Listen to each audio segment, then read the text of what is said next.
கள்ளக்குறிச்சி அருகே குதிரைசந்தல் கிராமத்தில் போலியோவால் பாதிக்கப்பட்டு 2 கால்கள் செயலிழந்த நிலையில் தன்னம்பிக்கையோடு மாற்றுத்திறனாளி ஒருவர் யாருடைய உதவியும் எதிர்பார்க்காமல் மிதிவண்டி பழுது பார்த்தும் பஞ்சர் போட்டியும் உழைத்து வரும் சம்பவம் பார்ப்போரை வியக்க வைத்துள்ளது.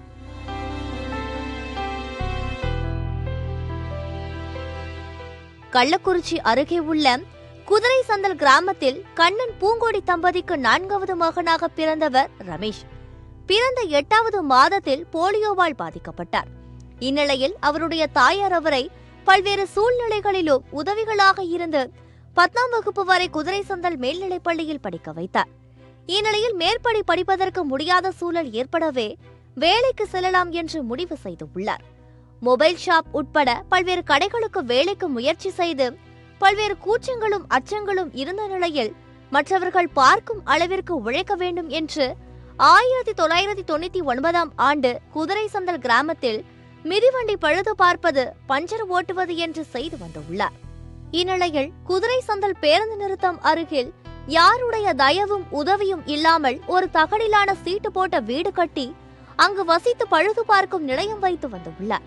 இந்நிலையில் அந்த சுற்றுவட்டார கிராமத்திலிருந்து குதிரைசந்தல் கிராமத்தில் உள்ள மேல்நிலைப் பள்ளிக்கு பள்ளி மாணவ மாணவிகள் மிதிவண்டியில் அதிகம் வருவார்கள். மேலும் அப்போது இருக்க காலகட்டத்தில் பேருந்து சுற்றுவட்டார கிராமங்களுக்கு இல்லாத நிலையில் ரமேஷ் தனது சமூக சேவையாகவும் கொடுக்கும் கட்டணத்தை வாங்கியும் ஒரு சின்ன கட்டிலில் படுத்துக்கொண்டு 2 சக்கர வாகனத்தை பழுது நீக்கியும் பஞ்சர் ஓட்டியும் கொடுத்து வருகிறார். இது அங்கு வசிக்கும் மக்களிடையே ஆச்சரியத்தையும் தன்னம்பிக்கையும் உருவாக்கியுள்ளது.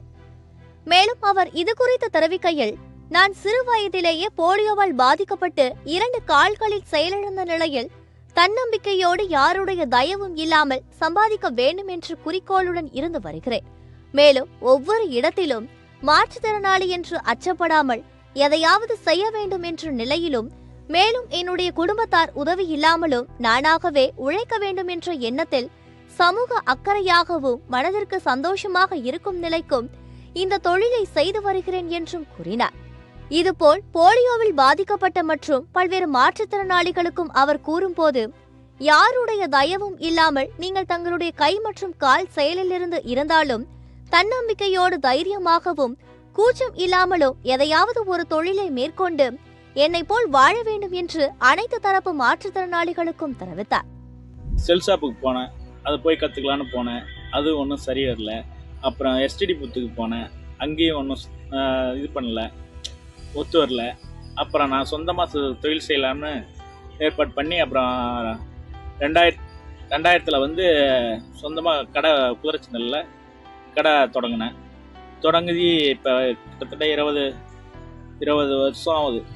20 வருஷமாக சொந்தமாக ஸ்கூல் பசங்களுக்கு எல்லாத்துக்கும் ஒவ்வொரு சமயம் ஃப்ரீயாகவும் விட்டு தருவேன், காசு கொடுக்குறதையும் வாங்கிக்குவேன். செஞ்சுக்கிட்டு வரேன், சேவையாக செஞ்சுக்கிட்டு வரேன். கை பாதிக்கப்பட்டாலும் எது பாதிக்கப்பட்டாலும் நம்ம மனசு தைரியமாக வைத்துக்கிட்டு வாழ வேண்டும். இதை வந்து நான் தொழில் செஞ்சுக்கிட்டு இருக்கிறதுனால அவங்களுக்கு தன்னம்பிக்கையே ஊட்டுறேன். தேவையானதை நமக்கு அடுத்தவங்க உதவி பண்ணாங்கன்னு எதிர்பார்க்க தேவையில்லை. மேலும் இன்று கை கால் நன்றாக இருந்தும் உழைக்காமல் வேலைக்கு செல்லாமல் இருக்கும் மனிதர்களின் மத்தியில் சிறு வயதில் போலியோவால் பாதிக்கப்பட்ட ஒரு மாற்றுத்திறனாளி இப்படி சாதித்துக் கொண்டிருப்பது ஆச்சரியப்பட வைத்து வியக்க வைக்கிறது.